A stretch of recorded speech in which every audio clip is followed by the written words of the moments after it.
Dicen que el matrimonio es la tumba del amor, pero nunca imaginé que mi propio esposo llevaba 10 años cavando la fosa con una pala de oro. La gente suele decir que la traición es como una puñalada por la espalda, pero se equivocan. No es un dolor agudo y repentino. Es un veneno lento, insípido, que te tomas cada mañana con el café, sonriendo, mientras tu verdugo te acaricia el cabello y te pregunta qué tal has dormido. Yo me bebí ese veneno hasta la última gota, hasta que el cristal se rompió en mis manos. Sofía, cierra los ojos. La voz de Javier era de terciopelo, suave y envolvente, con ese tono seductor que siempre usaba cuando tramaba algo grande. Obedecí automáticamente. Mis párpados se cerraron, pero mis otros sentidos se agudizaron. Podía oler el aroma intenso del café recién hecho mezclado con su perfume, esa colonia de 300 euros el frasco que yo misma le había regalado por Navidad. Era nuestro ritual matutino. La familia perfecta. El esposo perfecto. Todo era tan perfecto que me daban ganas de vomitar. Estaba de espaldas a él, apoyada en la encimera de mármol frío, y antes de cerrar los ojos, me había mirado en el reflejo oscuro del microondas. Lo que vi allí no me gustó. Una mujer de 35 años, con la mirada apagada, el rostro tenso y los hombros caídos bajo el peso de una mentira invisible. Ya puedes abrir. Me di la vuelta lentamente. Sobre la mesa de la cocina, junto a mi taza de porcelana favorita, descansaba un folleto brillante y 2 sobres blancos inmaculados. Mis ojos recorrieron la portada del folleto, Gran Hotel Miramar, Málaga. Un santuario de lujo frente al mar Mediterráneo. Javier, ¿qué es esto?, pregunté, fingiendo una sorpresa que ya no sentía. Es tu merecido descanso, mi vida. Nuestra 10ª temporada juntos ha sido intensa, y te veo agotada. Estás siempre tensa, siempre preocupada. He pensado que necesitas cambiar de aires urgentemente. Sol, playa, spa, todo incluido durante 10 días completos. Solo para ti. Se acercó y me abrazó por la espalda, apoyando su barbilla en mi hombro. Su cuerpo irradiaba calor, pero yo sentí un escalofrío. Olía a mentira. En los últimos 2 meses había desarrollado un sentido del olfato casi animal para detectar su engaño. Era un hedor sutil, con notas amargas de culpa y el dulce empalagoso de la anticipación prohibida. 10 días es mucho tiempo, dije suavemente. ¿Y tú? Yo me quedaré aquí, al pie del cañón. El negocio no se va a dirigir solo, ya lo sabes. Alguien tiene que pagar nuestros caprichos. Este es un regalo solo para ti, Sofía. Para que te desconectes de todo. De la casa, de las obligaciones, incluso de mí. Quiero que vuelvas renovada, fresca, feliz. Tomé el sobre en mis manos. Mis dedos rozaron el papel frío. Dentro estaba el billete de avión. Salida mañana a las 10:30 desde Barajas. Todo estaba calculado, decidido y ejecutado sin consultarme. Asentí lentamente, forzando una sonrisa que me dolió en las comisuras de los labios. Mi corazón golpeaba contra mis costillas, un sonido sordo y pesado, como un tambor de guerra lejano. Yo sabía exactamente para qué necesitaba él esos 10 días. La imagen de su ordenador portátil, que tan descuidadamente había dejado abierto la semana pasada, se grabó a fuego en mi retina. Un chat abierto. Un nombre, Valeria. Y un mensaje que me destrozó el alma, cariño, aguanta un poco más. Pronto enviaré a la vieja a la playa y toda la finca será nuestra durante una semana entera. ¿Te imaginas? La vieja. Así me llamaba él cuando hablaba con ella. Yo, la mujer que había invertido su herencia para levantar su empresa. Yo, que había estado a su lado cuando no tenía nada. Ahora era simplemente la vieja, un estorbo que había que facturar y enviar lejos. Gracias, susurré. Mi voz no tembló. Ni un poco. Es el mejor regalo que podías hacerme. Realmente estoy muy cansada. ¿Lo ves? Yo siempre sé lo que necesitas. Me besó en la mejilla, un beso húmedo y sonoro. Haz la maleta, mi reina. Mete lo más bonito que tengas. Vas a volver loca a toda la Costa del Sol. Seguro que sí, respondí, mirándole directamente a los ojos. Esos ojos marrones que antes me parecían el refugio más seguro del mundo y que ahora solo veía como dos pozos de agua estancada. No tienes idea del impacto que voy a causar. Él se rió, encantado consigo mismo, orgulloso de su astucia, de lo bien que había manipulado las piezas de su tablero. Creía que me estaba regalando unas vacaciones de ensueño, pero en realidad me acababa de entregar una entrada en primera fila para ver su propia destrucción. Fui al dormitorio y abrí el armario. Saqué la maleta grande, esa que usábamos para los viajes largos. Comencé a meter ropa metódicamente. Vestidos de verano que no me pondría, trajes de baño que se quedarían secos, sandalias que no pisarían la arena. Pero en un rincón de la cama, separé lo que realmente iba a necesitar, unos vaqueros oscuros, un jersey de cuello alto negro y mis zapatillas deportivas más silenciosas. Javier asomó la cabeza por la puerta. Te veo un poco oscura para ir a Málaga, ¿no crees? Es para el avión, mentí con naturalidad. Ya sabes que siempre paso frío en los vuelos y el negro es más elegante. Él asintió y se marchó, tarareando una canción. Ya no veía nada. Hacía mucho tiempo que había dejado de mirarme de verdad. Solo veía la proyección de lo que él quería ver, una esposa sumisa, agradecida y estúpida. Esa noche, cenamos su comida favorita. Brindó por nosotros, por nuestro futuro, por otros 10, 20, 50 años juntos. Yo bebí mi vino, sonreí y asentí. Cada palabra falsa que salía de su boca era un clavo más que yo martilleaba mentalmente en el ataúd de nuestro matrimonio. La mañana siguiente amaneció gris en Madrid. El cielo estaba cubierto de nubes pesadas, de esas que prometen tormenta.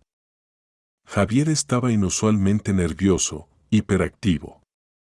Revisó 3 veces si llevaba el pasaporte, el cargador del móvil, si había cerrado bien el neceser. Esa falsa preocupación me revolvía el estómago. ¿Lista para la aventura? Agarró mi maleta, extrañamente ligera, y caminó hacia la puerta con paso firme. Más lista que nunca. En el coche, puso la radio. Sonaba una balada pop sobre amores eternos y corazones rotos. Él golpeaba el volante al ritmo de la música, ignorando la ironía. Yo miraba por la ventana, viendo pasar los edificios grises de la periferia, los polígonos industriales, los campos secos. Cada kilómetro nos alejaba de casa y nos acercaba al final. Al desenlace que yo misma había escrito en mis noches de insomnio. El aeropuerto Adolfo Suárez Madrid-Barajas era un hormiguero gigante. El ruido de las ruedas de las maletas sobre el suelo pulido, los anuncios por megafonía, el murmullo de miles de personas. Javier empujó mi carrito hasta la entrada de la zona de salidas de la T4. Bueno, mi amor, hasta aquí puedo llegar. Me atrajo hacia él para el abrazo de despedida. Fue un abrazo fuerte, teatral. Podía sentir el latido de su corazón, rítmico y tranquilo. Estaba absolutamente seguro de su plan. No tenía miedo, no tenía remordimientos. Solo tenía prisa. Te voy a echar mucho de menos, me susurró al oído, con esa voz de actor de telenovela barata. Llámame en cuanto aterrices, ¿vale?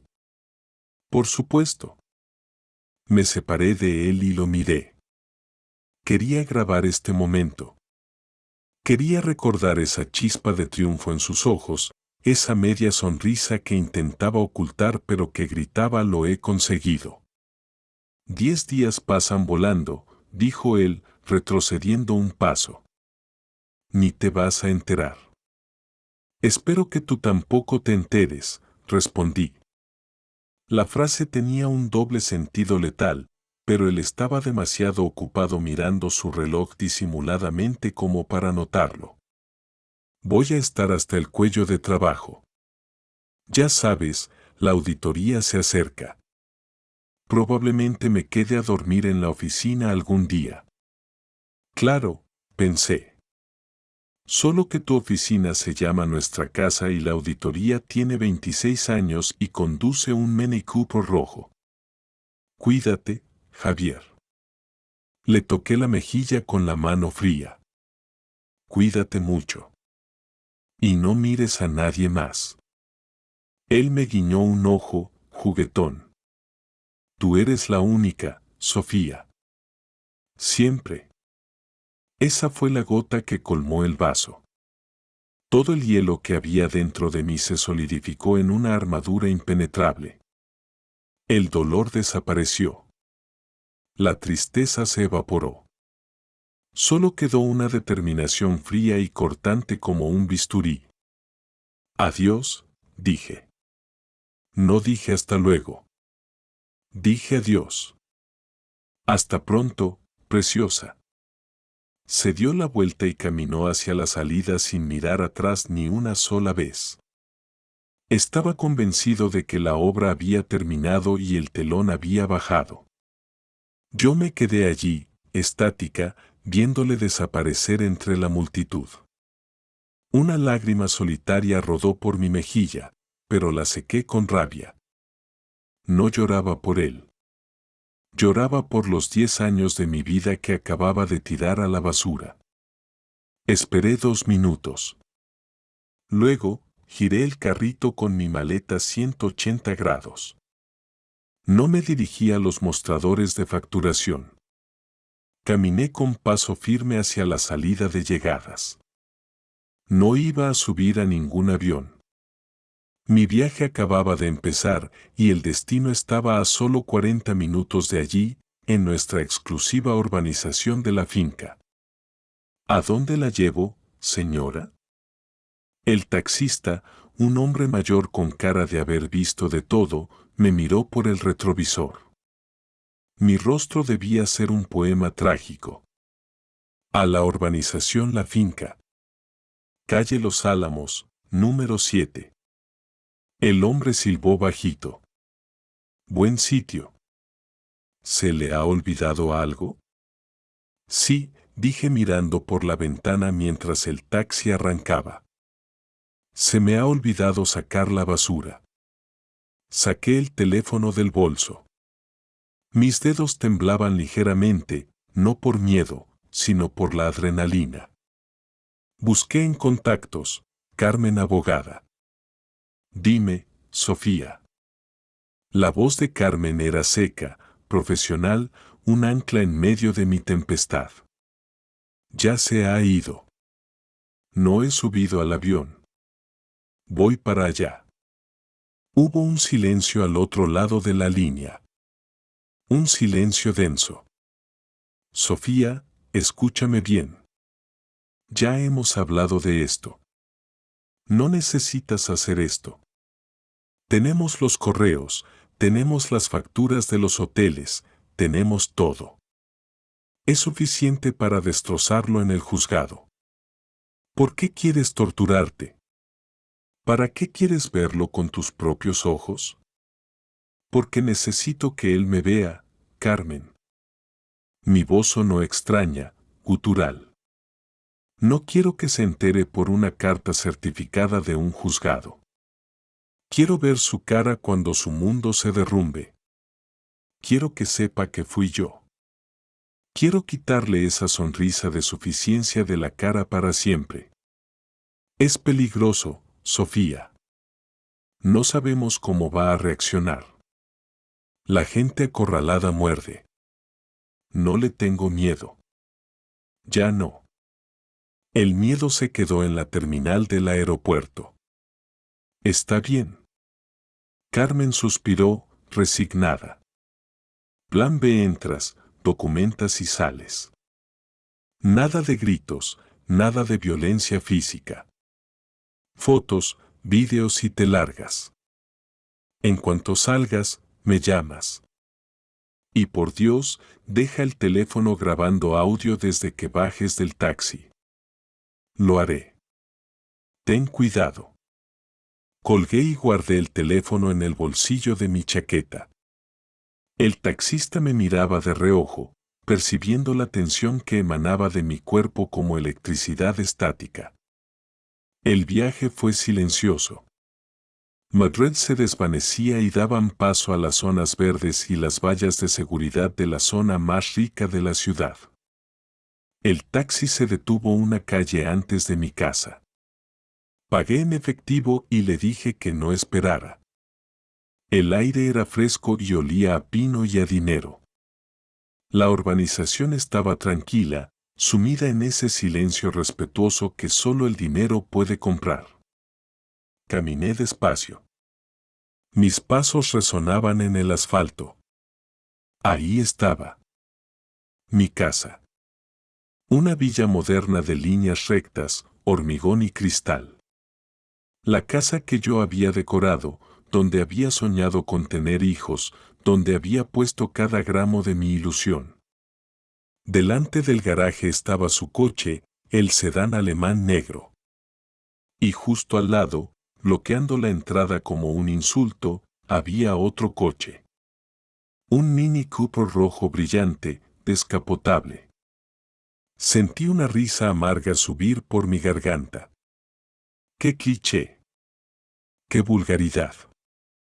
La amante de 26 años y su coche de juguete.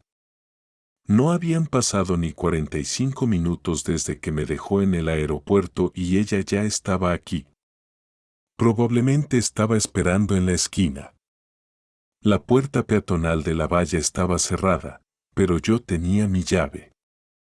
La introduje con cuidado, girándola lentamente para que el mecanismo no hiciera ruido. Clic. Se abrió. Crucé el jardín delantero. Las plantas estaban perfectamente cuidadas.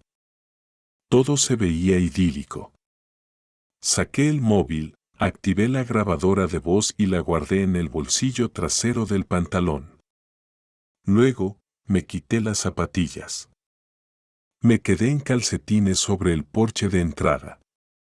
Tenía que ser un fantasma. La puerta principal tenía una cerradura inteligente, pero yo sabía que él no habría cambiado el código todavía. No tan pronto.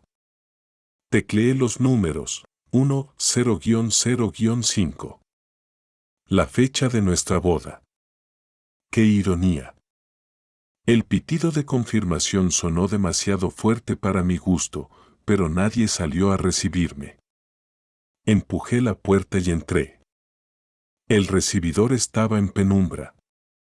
Desde el salón, al fondo del pasillo, llegaba luz y sonido. Música suave, algo de jazz moderno, y voces. Risas. El tintineo de copas chocando. Me deslicé por el pasillo pegada a la pared, conteniendo la respiración. Y te lo juro, se lo tragó todo. Puso esa cara de corderito degollado y me dio las gracias. Era la voz de Javier. Jamás la había oído así. Tan cruel, tan burlona. Ay, Javi, eres terrible. La voz de ella era aguda, infantil. ¿Y no sospechó nada? Digo, Málaga en esta época. ¿Sofía? Por favor. Esa mujer vive en las nubes. Piensa que soy el marido del año por regalarle un spa. Está tan desesperada por un poco de atención que se comería cualquier mentira que le diera. Además, ya está vieja para dudar. A su edad, lo único que quieren es comodidad. Sentí como si me hubieran dado un puñetazo en el estómago. Vieja. Desesperada. Las palabras flotaban en el aire, venenosas. Me apoyé en la pared para no caer. La rabia, caliente y líquida, empezó a correr por mis venas, sustituyendo a la sangre. Bueno, mejor para nosotros, rió ella.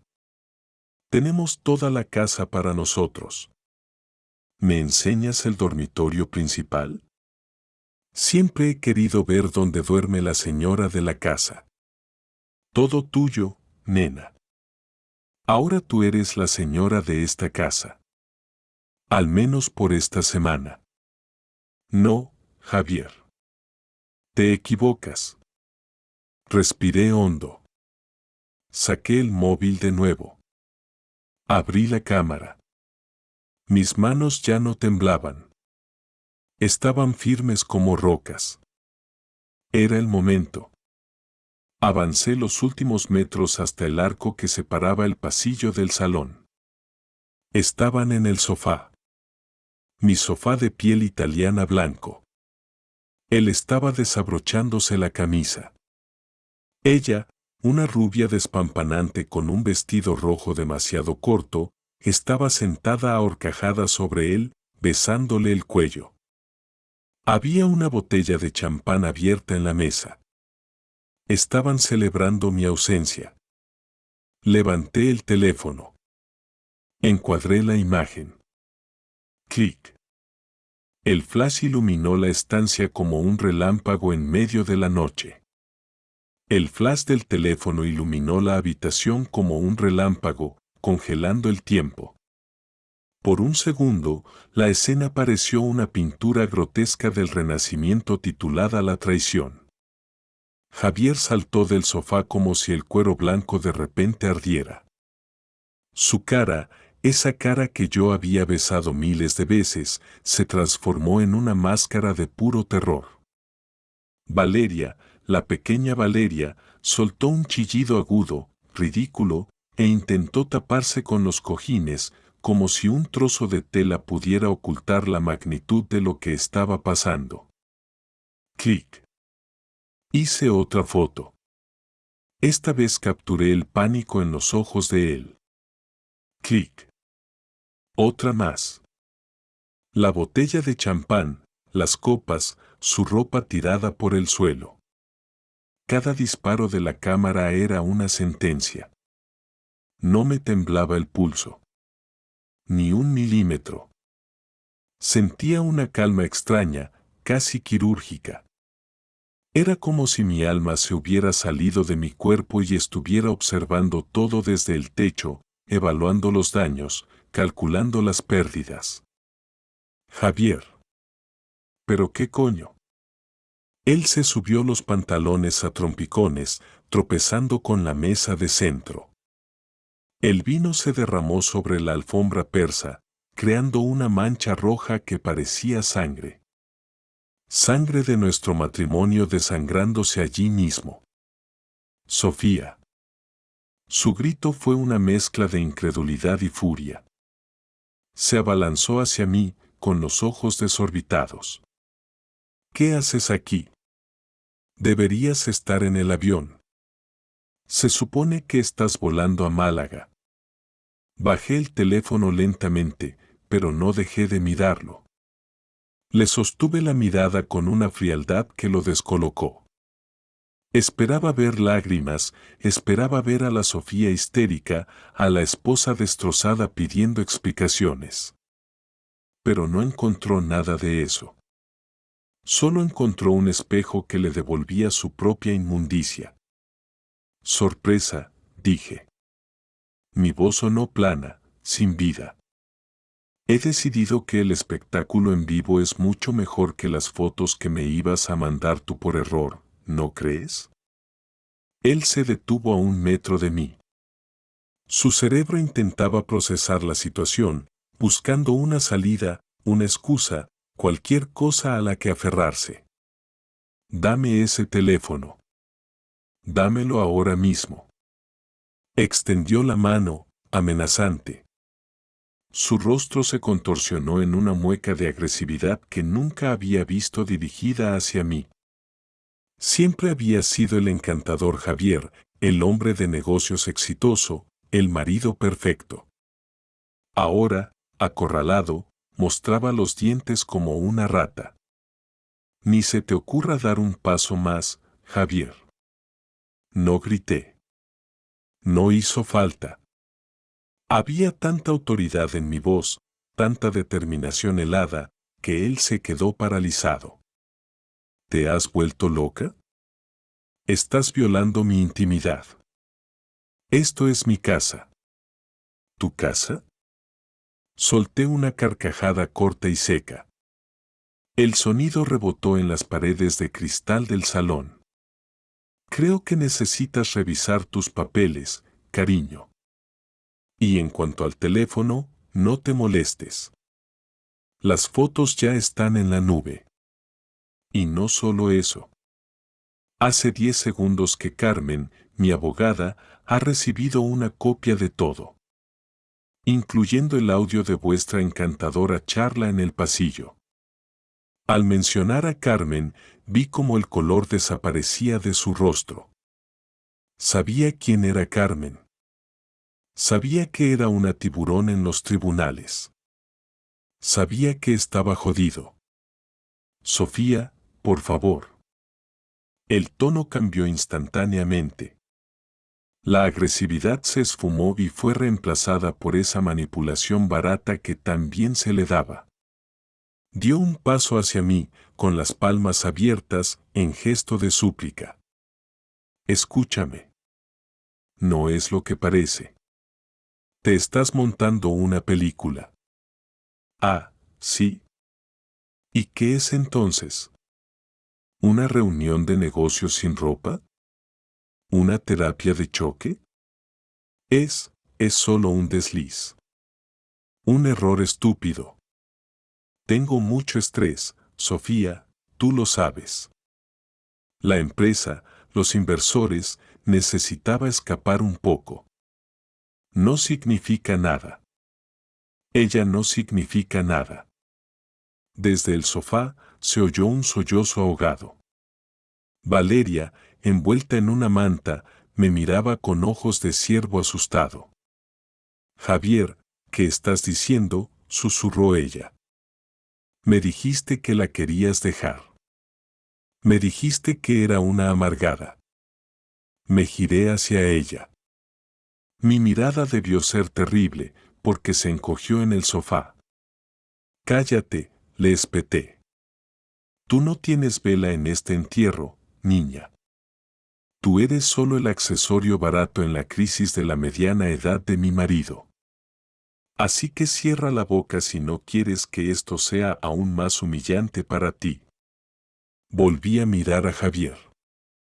Él estaba sudando. Podía oler su miedo. Un desliz, repetí, saboreando la palabra como si fuera veneno. ¿Sabes lo que es un desliz, Javier? Olvidar comprar leche. Llegar tarde a una cena. Follarte a tu secretaria en mi sofá mientras crees que estoy a 500 kilómetros de distancia no es un desliz. Es una estrategia. Es un plan. Sofía, mi amor, no tires 10 años por la borda por una tontería. Podemos arreglarlo. Iré a terapia. Haremos lo que tú quieras. Pero no me hagas esto. No llames a los abogados. Somos un equipo, ¿recuerdas? Tú y yo contra el mundo. ¿Un equipo? Sentí como la bilis subía por mi garganta. Recordé todas las veces que me había hecho sentir pequeña. Todas las veces que me había dicho que yo no entendía de negocios, que mejor me quedara en casa decorando o yendo de compras. Recordé cómo había utilizado mi herencia, el dinero de mis padres, para montar su imperio, y cómo luego me había apartado, tratándome como a una mascota decorativa. Tú nunca has querido un equipo, Javier. Tú querías una inversora silenciosa y una chacha de lujo. Y hoy se te ha acabado el contrato. Me acerqué a él, invadiendo su espacio personal. Él retrocedió, intimidado por la furia fría que emanaba de mí. ¿Recuerdas el contrato prematrimonial que firmamos? ¿Ese que tú insististe en redactar para proteger los intereses de ambos? Él tragó saliva. Lo recordaba. Claro que lo recordaba. Él pensaba que era para protegerse él de mí, por si yo me volvía loca y quería quitarle la empresa. Nunca pensó que el arma se giraría en su contra. Cláusula 7, apartado 4, recité de memoria. En caso de infidelidad demostrada de cualquiera de los cónyuges, la parte culpable pierde todo derecho sobre los bienes gananciales y debe indemnizar a la otra parte por daños morales. Además, ¿recuerdas de dónde salió el capital inicial para Javier Consulting? De la venta de tu piso en el centro, balbuceó. Exacto. Mi piso. Mi dinero. Mi herencia. Y según la ley, y según ese papelito que firmaste con tanta prepotencia, si me engañas, recupero mi inversión con intereses. Y créeme, Javier, voy a cobrarme cada céntimo. Cada lágrima. Cada minuto de mi tiempo que has desperdiciado. Él se dejó caer en el sillón más cercano, derrotado. La realidad le estaba golpeando con la fuerza de un tren de mercancías. No solo iba a perder a su mujer. Iba a perder su estatus. Su dinero. Su imagen pública. Todo lo que él valoraba más que a su propia vida. No puedes hacerme esto, susurró, con la voz rota. Me vas a arruinar. Tú te has arruinado solo, le corregí. Yo solo estoy ejecutando la sentencia. Miré el reloj de pared. Un diseño minimalista que costó más que el coche de la chica que lloraba en el sofá. Tenéis 30 minutos. ¿Qué? 30 minutos para sacar vuestras cosas de mi casa. Quiero que cojas tu ropa, tus ordenadores y a tu acompañante y desaparezcas. Si en media hora seguís aquí, llamaré a la seguridad de la urbanización y os sacarán a patadas. Y créeme, a los vecinos les encantará el espectáculo. ¿A dónde voy a ir? Es de noche. No es mi problema. Vete al hotel de Málaga. El billete sigue a mi nombre, pero igual te dejan cambiarlo si les lloras un poco. O vete al piso de ella. Supongo que el Mini Cooper tiene maletero suficiente para tu ego. Me di la vuelta. No quería verlos más. El aire de la casa se sentía viciado, sucio. Necesitaba salir, respirar, alejarme de esa toxicidad antes de que me envenenara a mí también. El tiempo corre, Javier. Tic, tac. Caminé hacia la salida con la cabeza alta. Mi corazón, que había estado latiendo desbocado, ahora se sentía extrañamente ligero. Había dolido, sí. Dolía como si me hubieran arrancado la piel a tiras. Pero bajo ese dolor había algo nuevo, algo poderoso. Era la sensación de libertad. Salí al jardín. La noche había caído sobre Madrid. El aire fresco me golpeó la cara, secando el rastro de humedad de mis ojos. No iba a llorar más. Ya había llorado suficiente durante los últimos meses, intuyendo lo que hoy había confirmado. Saqué el móvil y marqué el número de Carmen. ¿Sofía? ¿Estás bien? ¿Qué ha pasado? Está hecho, dije. Mi voz sonaba firme, resonando en la calle silenciosa. Los he pillado. Tengo las fotos, el audio, todo. Se lo he dicho. Dios mío. ¿Te ha hecho algo? ¿Estás a salvo? Estoy bien. Le he dado media hora para largarse. Ahora voy para tu casa. Prepara el vino, Carmen. Vamos a necesitar mucho vino. Y mañana empezamos la guerra. Colgué y eché a andar hacia la salida de la urbanización mientras pedía un Uber. No miré atrás. Sabía que detrás de mí, en esa casa de diseño, el caos se había desatado. Imaginaba a Javier gritando, tirando cosas, culpando a la chica, culpando al mundo, culpando a todos menos a sí mismo. Me subí al coche que llegó unos minutos después. Mientras nos alejábamos, saqué de mi bolso el folleto del hotel de Málaga que aún tenía guardado. Lo miré una última vez, con su promesa de paraíso y relax, y lo rompí en 1000 pedazos. No necesitaba un spa. No necesitaba un masaje. Lo que necesitaba era justicia. Y la justicia, como dicen, es un plato que se sirve frío. Y yo acababa de meter el mío en el congelador. Mi mente empezó a trabajar a 1000 por hora. No solo se trataba del divorcio. Se trataba de la empresa. Javier había estado desviando fondos, estaba segura. Había visto facturas extrañas, viajes que no cuadraban. Si Carmen y yo escarbábamos lo suficiente, no solo le quitaríamos la casa. Podíamos dejarlo en la calle. Podíamos hacer que Javier el exitoso volviera a ser el don nadie que conocí hace 10 años. Cerré los ojos y me apoyé en el asiento del coche. Una sonrisa, pequeña y afilada, se dibujó en mis labios. El juego ha terminado, querido esposo, susurré para mí misma. Y acabas de perder la partida. Los días siguientes fueron una mezcla extraña de silencio sepulcral y actividad frenética. Regresé a la casa la mañana siguiente, no sola, sino acompañada de un cerrajero y 2 guardias de seguridad privada que Carmen me había recomendado.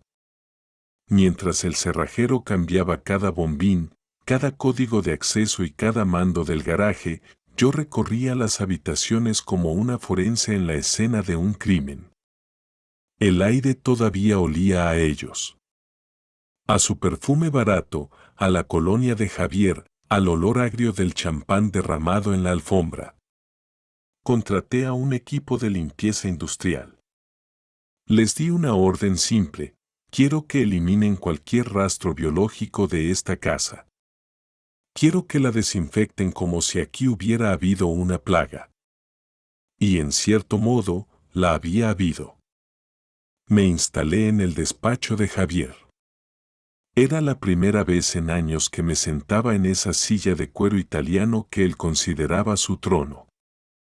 Durante mucho tiempo, esa habitación había sido territorio prohibido para mí. Cosas de hombres, Sofía, no lo entenderías, me decía siempre que intentaba entrar para limpiar o dejarle un café. Ahora entendía por qué. Encendí su ordenador de sobremesa. Tenía contraseña, por supuesto. Pero Javier era un hombre de hábitos y su arrogancia lo hacía predecible. Probé con su fecha de nacimiento. Error. Probé con Javier Consulting. Error. Luego, con una sonrisa amarga, escribí, Valeria 2024. El sistema se desbloqueó al instante. Ahí estaba todo. No solo la infidelidad emocional, sino la traición financiera. Carpetas ocultas, extractos bancarios de cuentas en paraísos fiscales que yo desconocía, transferencias a nombre de una sociedad limitada llamada Dowland Job Investments. ¡Qué original! ¡Qué patético! Llamé a Carmen. Trae al perito contable, le dije. He encontrado la caja de Pandora. Pasamos las siguientes 48 horas encerrados en ese despacho. Carmen, yo y Roberto, un contable forense con cara de pocos amigos y una habilidad asombrosa para seguir el rastro del dinero sucio. Lo que descubrimos fue peor de lo que imaginaba. Javier no solo me había engañado con otra mujer, me había estado robando sistemáticamente durante los últimos 5 años. Había desviado fondos de la empresa matriz, esa que se fundó con mi capital, para comprar propiedades a nombre de terceros. El apartamento donde vivía la madre de Valeria. El Mini Cooper. Viajes a Dubái, a París, a Milán, todos camuflados como gastos de representación o conferencias internacionales. Mientras yo ahorraba en el supermercado y buscaba ofertas para renovar las cortinas, él se gastaba miles de euros en bolsos de marca para su amante. Esto es alzamiento de bienes, fraude fiscal y administración desleal, murmuró Roberto, ajustándose las gafas mientras revisaba una hoja de cálculo interminable. Si vamos con esto al juez, no solo se queda sin un céntimo. Podría ir a la cárcel, Sofía. Miré la pantalla, llena de números rojos que representaban mi vida saqueada. A la cárcel, repetí suavemente. La idea no me desagradaba. En ese momento, mi teléfono vibró. Era él. Otra vez. Había desbloqueado su número solo para tener constancia de sus mensajes, tal como me aconsejó Carmen. En las últimas 72 horas, Javier había pasado por todas las fases del duelo de un narcisista. Primero, la negación, Sofía, cariño, podemos hablar, ha sido un error. Luego, la ira, eres una zorra vengativa, te vas a arrepentir de haberme echado de mi casa. Después, la negociación, te daré la mitad de todo, pero no metamos a abogados, por favor. Y ahora, la desesperación. El mensaje decía, estoy fuera. Abre la puerta. Necesito mi medicación. Por favor, Sofía, no seas inhumana. Miré las cámaras de seguridad. Ahí estaba, parado frente a la verja cerrada de la urbanización. Se le veía demacrado, con la misma ropa de hace 3 días, sin afeitar. El gran empresario, el hombre de éxito, reducido a un mendigo a las puertas de su propio castillo. A su lado no estaba el Mini Cooper rojo. Valeria, como era de esperar, había huido en cuanto olió los problemas. Las ratas siempre son las primeras en abandonar el barco. Pulsé el botón del interfono. No tienes nada que hacer aquí, Javier, dije. Mi voz sonó metálica a través del altavoz. Sofía. Por fin, gritó, pegando la cara a la cámara. Abre. Tengo derechos. Esta es mi casa también. Ya no. Tu ropa y tus medicamentos están en una caja en la garita de seguridad de la entrada principal. Los guardias tienen orden de entregártela y de llamar a la Guardia Civil si intentas cruzar el perímetro. Voy a romper la puerta. Te voy a matar, aulló, golpeando los barrotes de hierro. Me has arruinado la vida. Todo estaba quedando grabado. Cada amenaza, cada insulto, cada muestra de su carácter violento que él siempre había ocultado también bajo su máscara de encanto. Hazlo, Javier, le reté.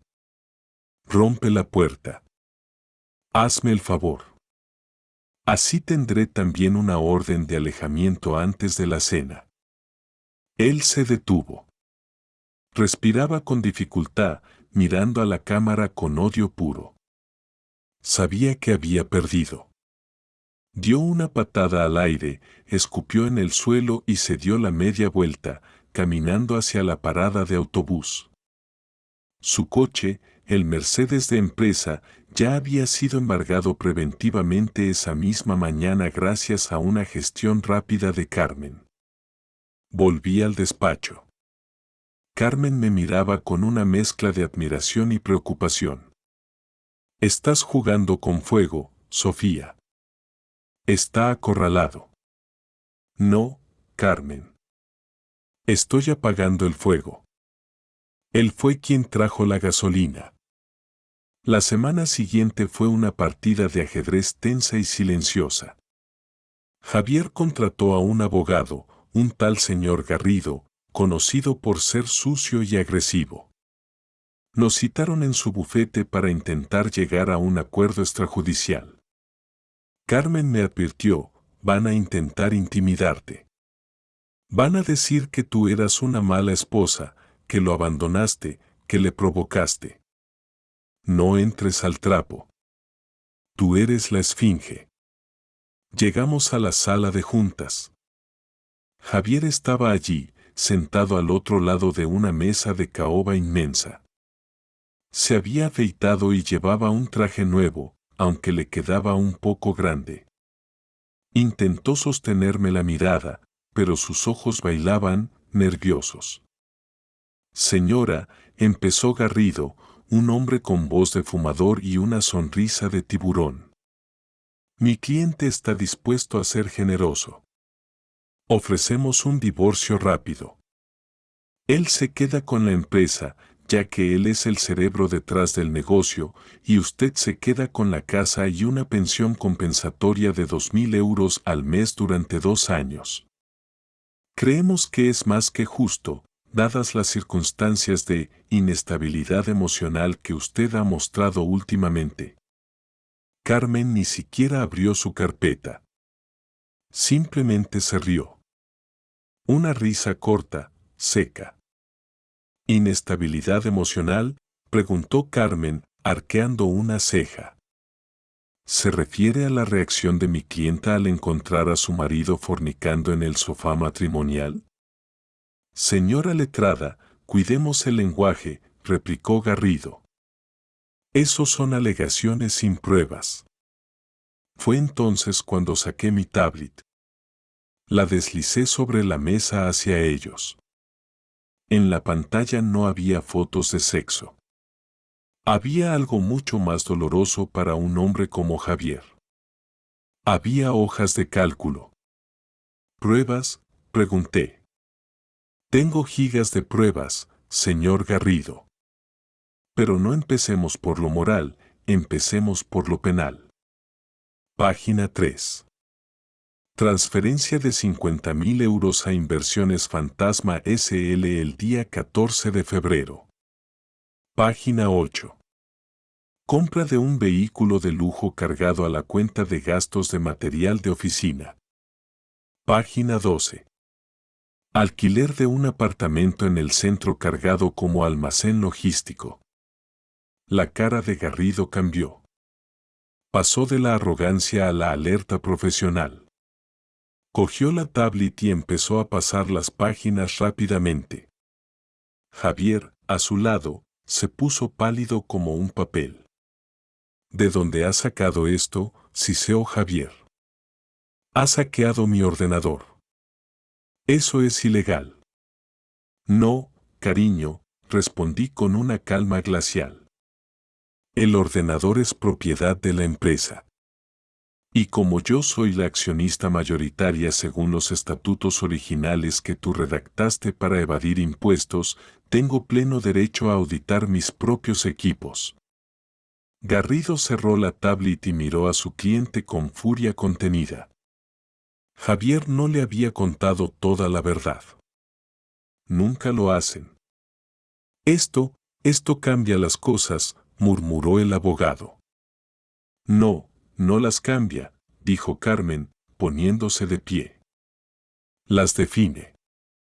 Nuestra contraoferta es simple: Sofía se queda con el 100% de la empresa, la casa, el coche y todos los activos líquidos. Javier asume todas las deudas personales que haya contraído. Y a cambio, no lo enviamos a prisión por fraude societario y apropiación indebida. Tienen 24 horas. Nos levantamos para irnos. No puedes dejarme en la calle, gritó Javier, poniéndose de pie. Yo construí todo esto. Tú no eres nada sin mí. Eres una inútil que solo sabe gastar dinero. Me detuve en la puerta. Me giré despacio. Todo el dolor que había sentido, toda la humillación, se concentró en una bola de energía en mi pecho. Pero ya no quemaba. Ahora era combustible. Te equivocas, Javier. Yo puse el dinero. Yo puse los contactos de mi padre. Yo puse la estabilidad emocional para que tú pudieras jugar a ser el lobo de Wall Street. Tú solo pusiste la firma y la audacia. Y ahora voy a recuperar mi inversión. Salimos del despacho dejando atrás un silencio denso, cargado de miedo. Pero Javier no se iba a rendir tan fácilmente. Lo sabía. Era un animal herido, y los animales heridos atacan. Esa misma noche, recibí una notificación de mi banco. Alguien estaba intentando acceder a las cuentas conjuntas desde una IP desconocida. Y luego, una llamada de un número oculto. Lo cogí, aunque sabía que no debía. Si crees que vas a ganar, estás muy equivocada, susurró una voz distorsionada, pero inconfundible. Tengo vídeos tuyos, Sofía. Vídeos privados. De nuestros momentos íntimos. Si sigues adelante con la denuncia, los voy a publicar. Todo el mundo verá a la digna Sofía como realmente es. Se me heló la sangre. El chantaje sexual. El último recurso de los cobardes. ¿Me estás amenazando, Javier?, pregunté, asegurándome de que la grabadora estuviera activa. No es una amenaza. Es una promesa. Retira la demanda. Acepta el trato de Garrido. O mañana serás la estrella de Internet. Colgó. Me quedé mirando el teléfono, temblando. No de miedo, sino de asco. Sentí náuseas. ¿Hasta dónde podía caer un ser humano? ¿Hasta dónde podía degradarse el hombre con el que había compartido cama durante una década? Llamé a Carmen. Eran las 2 de la mañana. Lo tiene, me dijo Carmen con voz somnolienta pero firme. Si publica algo, es un delito contra la intimidad con penas de cárcel graves. La ley Olimpia y el Código Penal están de tu lado. Pero el daño social es real, Sofía. ¿Estás dispuesta a correr el riesgo? Miré por la ventana de mi habitación, hacia el jardín oscuro donde las sombras parecían moverse. Pensé en todas las mujeres que ceden al chantaje, que se hacen pequeñas para evitar la vergüenza. Pensé en la Sofía de hace un mes, que habría suplicado. Pero esa Sofía ya no existía. Que lo haga, dije. Que publique lo que quiera. ¿Estás segura? Sí. Si lo hace, se hunde él solo. Yo no tengo nada de qué avergonzarme. Lo que hice en la privacidad de mi matrimonio con mi esposo no es un crimen. Lo que él está haciendo, sí. Vamos a por todas, Carmen. Quiero verlo destruido. Quiero verlo suplicar. Muy bien, dijo Carmen. Entonces prepárate.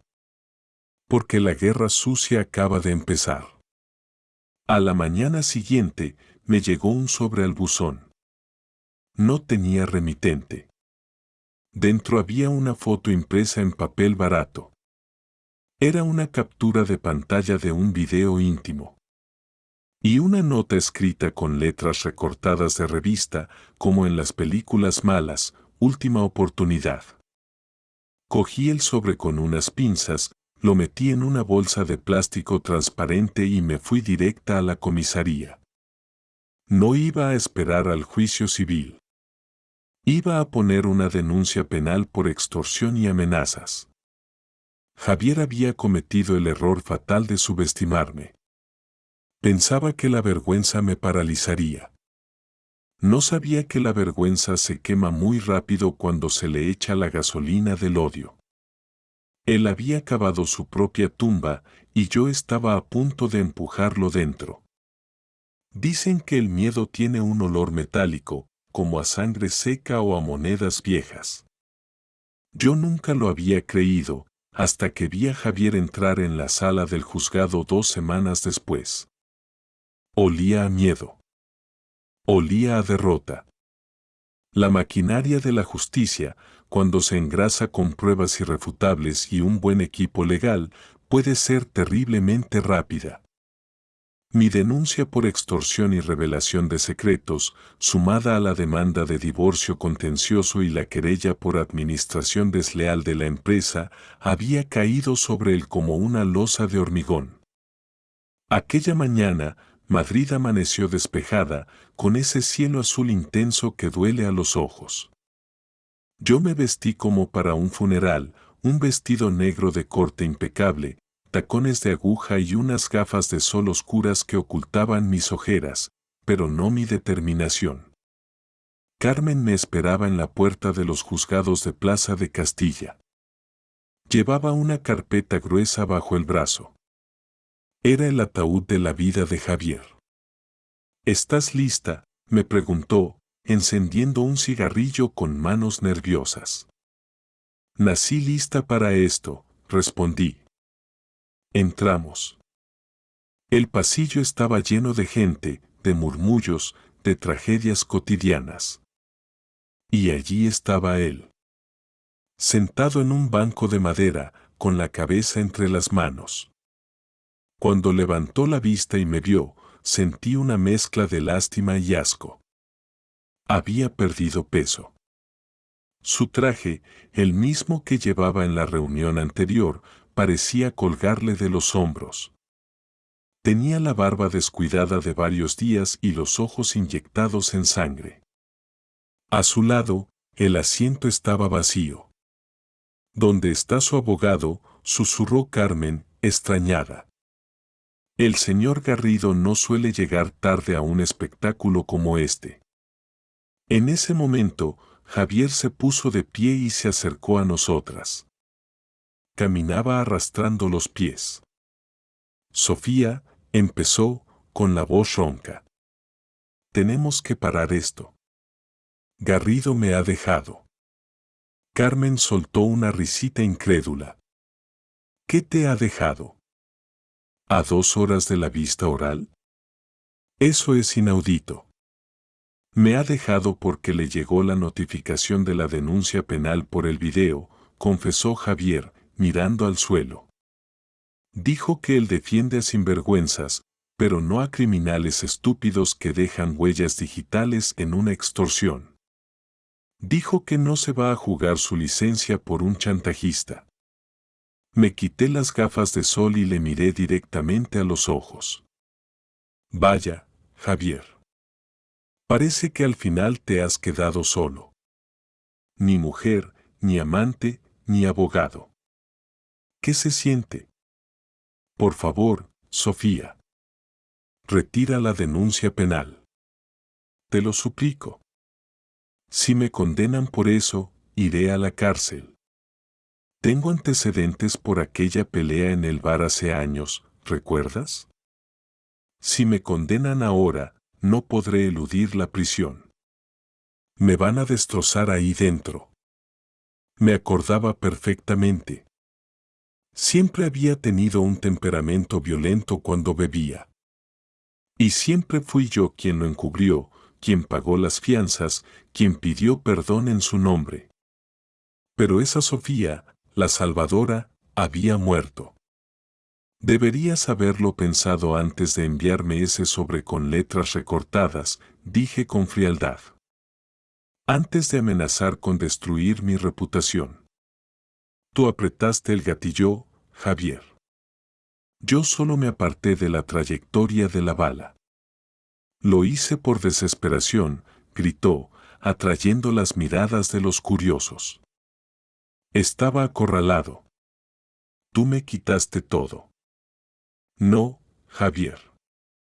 Tú lo tiraste todo. Lo tiraste por una semana de lujuria en mi cama, por unos viajes a escondidas y por sentirte joven de nuevo. Ahora, asume las consecuencias como un hombre.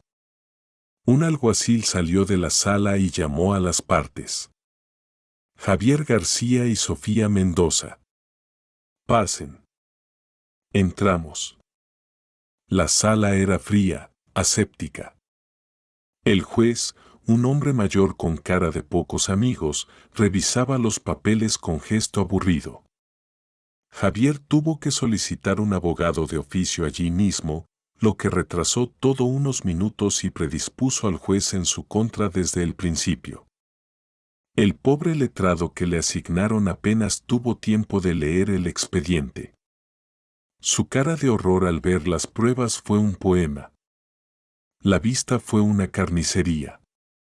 Carmen desplegó su estrategia con la precisión de un cirujano. Primero, el divorcio. Señoría, comenzó Carmen. Solicitamos la disolución del vínculo matrimonial por infidelidad flagrante y conducta desleal continuada. Aportamos pruebas gráficas y documentales. El juez miró las fotos.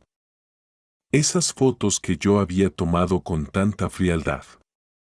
Luego miró a Javier. ¿Tiene algo que alegar, señor García?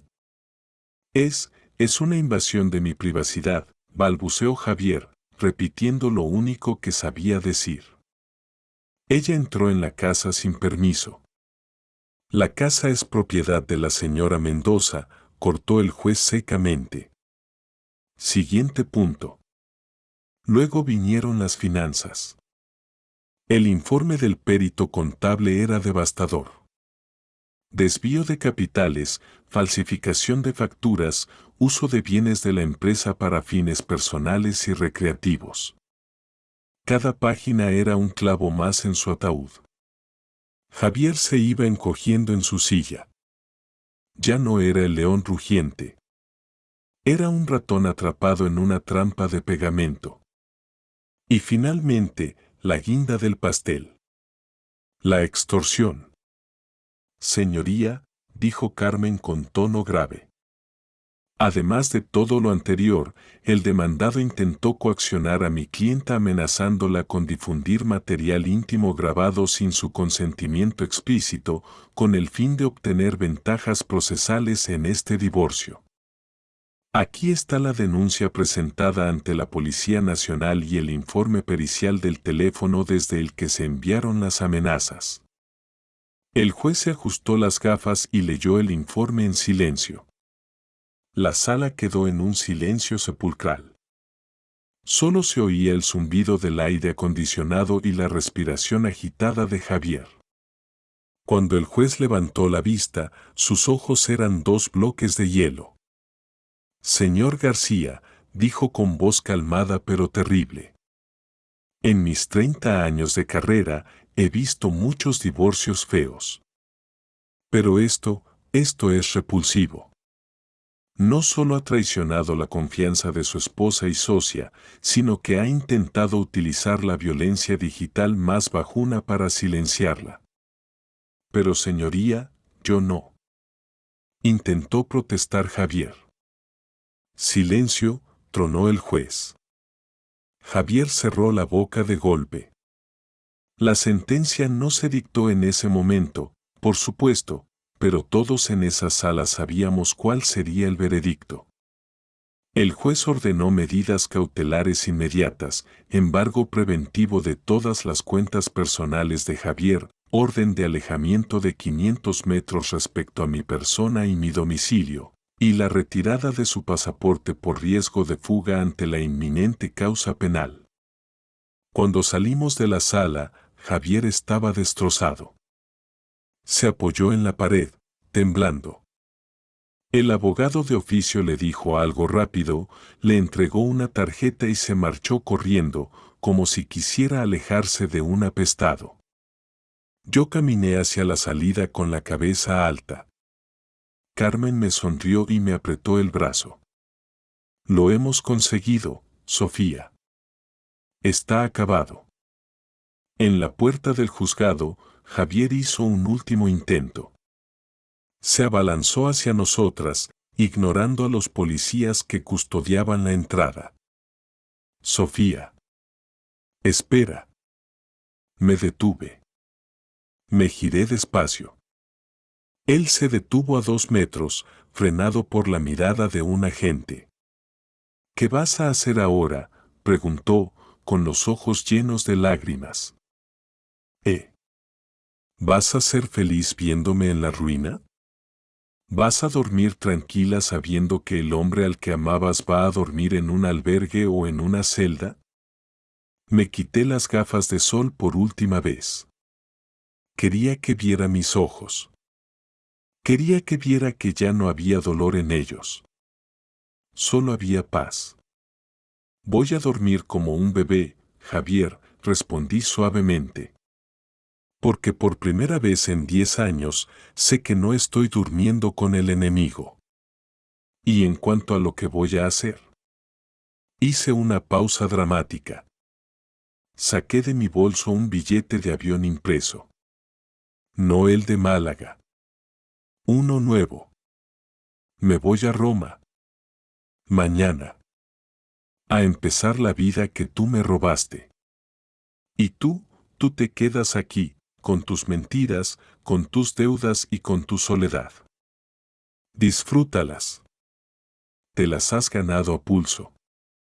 Me di la vuelta y bajé las escaleras del juzgado. El sol de mediodía me daba en la cara, cálido y reconfortante. Oí que Javier gritaba mi nombre una vez más, un grito desesperado y roto, pero su voz se perdió entre el ruido del tráfico de Madrid. Ya no me importaba.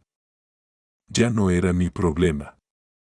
Me subí al taxi donde Carmen y yo íbamos a celebrar nuestra victoria con un buen almuerzo y una botella de vino caro. Mientras el coche arrancaba, miré por la ventanilla trasera. Vi a Javier sentado en los escalones de piedra, con la cabeza entre las rodillas, solo, pequeño, insignificante.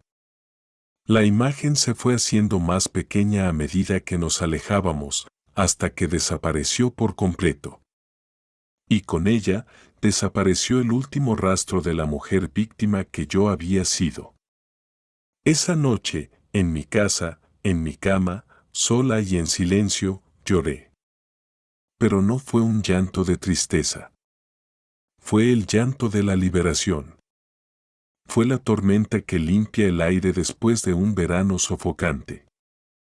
Me había vengado. Había ganado. Pero lo más importante no era verle caer a él. Lo más importante era que yo me había levantado.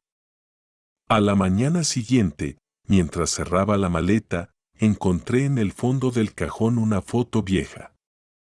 Éramos Javier y yo, felices, el día de nuestra boda. La miré durante un segundo. Luego, la rompí en 4 pedazos y la tiré a la papelera.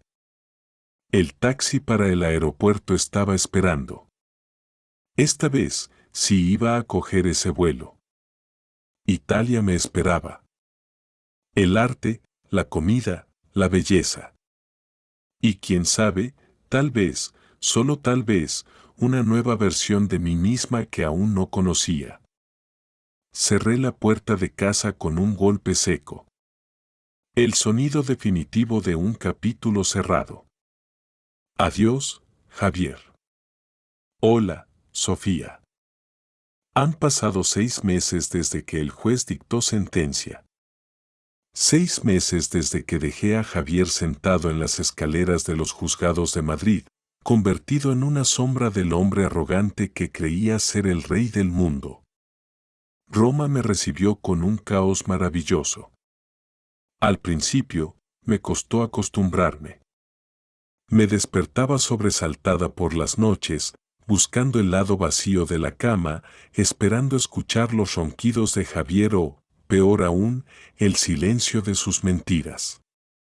Pero poco a poco, el olor a café expreso y el sol dorado del Mediterráneo empezaron a curar mis heridas. No fue fácil. La reconstrucción nunca lo es. Al principio, me sentía como una superviviente de un naufragio que acaba de llegar a la orilla, exhausta y sin memoria. Pero Roma tiene una magia especial, es una ciudad que ha sobrevivido a incendios, saqueos y caídas de imperios, y sin embargo, sigue siendo eterna. Igual que yo. Alquilé un pequeño apartamento en el barrio de Trastevere, con una terraza llena de geranios que daba a una plaza ruidosa y alegre. Recuperé mi pasión por el diseño de interiores, esa que Javier siempre había despreciado como un pasatiempo de señoras aburridas. Abrí un pequeño estudio, Renacimiento, dedicado a restaurar muebles antiguos. Qué ironía, ¿verdad? Dedicarme a dar una segunda vida a cosas rotas, tal como estaba haciendo conmigo misma. Un día, recibí un correo de Carmen. El asunto decía simplemente, justicia poética. Lo abrí con cierto recelo. Era una noticia breve de un periódico económico español. Javier Kensolden se declara en quiebra tras escándalo de fraude fiscal. Su fundador enfrenta cargos penales y embargo total de bienes. Miré la pantalla. Esperé sentir alegría, euforia, ganas de brindar. Pero no sentí nada. Ni frío ni calor. Javier ya no era un monstruo que me daba miedo, ni un hombre al que odiaba. Era simplemente un extraño, un personaje secundario en una película que ya había terminado. Cerré el portátil y me fui a dar un paseo. Ese fin de semana decidí cumplir mi promesa. Sol y mar, me había dicho Javier cuando me dio aquel billete falso a Málaga. Pues bien, ahora iba a tener sol y mar de verdad, pero en mis propios términos. Viajé a la costa amalfitana. Positano me recibió con sus casas de colores colgadas del acantilado y un mar tan azul que parecía pintado. Me senté en una terraza frente al agua, pedí una copa de vino blanco frío y respiré. El aire olía a sal y a limón.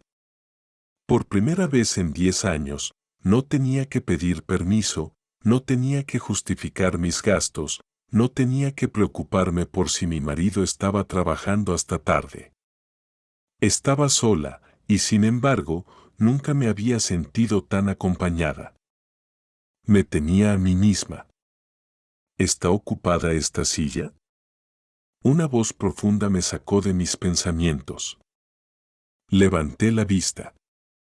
Un hombre de unos 40 años, con una camisa de lino arremangada y una sonrisa amable, señalaba la silla vacía frente a mí.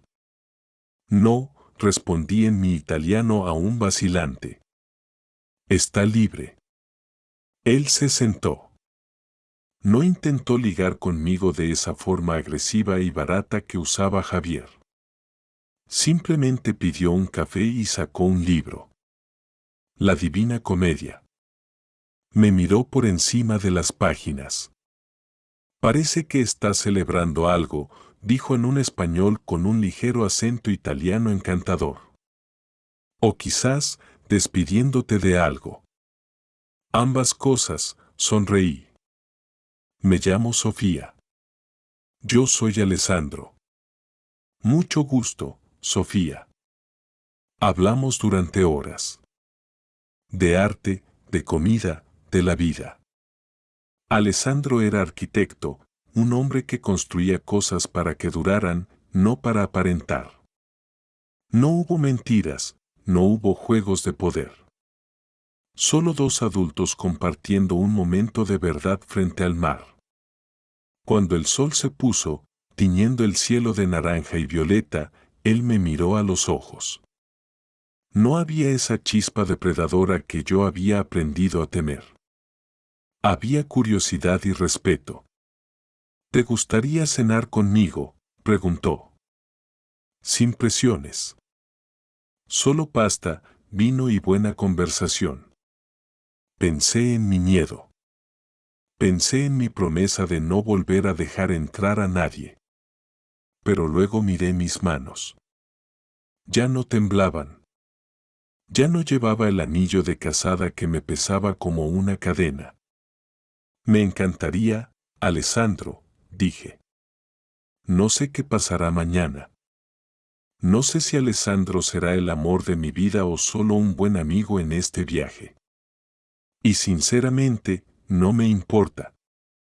Porque he aprendido la lección más importante de todas: mi felicidad no depende de quien se siente en la silla de enfrente. Depende de mí. Javier quería enterrarme. Quería enviarme lejos para que no estorbara. Pero olvidó que yo soy una semilla. Me enterró, sí, pero solo sirvió para que yo floreciera con más fuerza. A todas las mujeres y hombres que me están escuchando, que sienten que están atrapados en una mentira, que creen que no hay salida, que piensan que ya es demasiado tarde para empezar de nuevo, no lo es. El dolor es temporal. La dignidad es eterna. No tengáis miedo de romper la baraja. No tengáis miedo de coger ese avión, de alquilar ese piso, de empezar de cero. Porque al otro lado del miedo, os prometo, está la vida que os merecéis.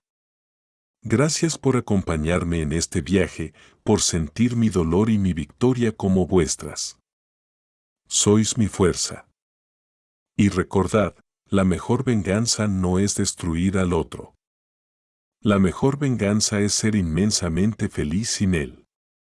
Y ahora, quiero preguntaros algo: si estuvierais en mi lugar, con las pruebas en la mano y el corazón roto, ¿habríais tenido la piedad que Javier me pidió?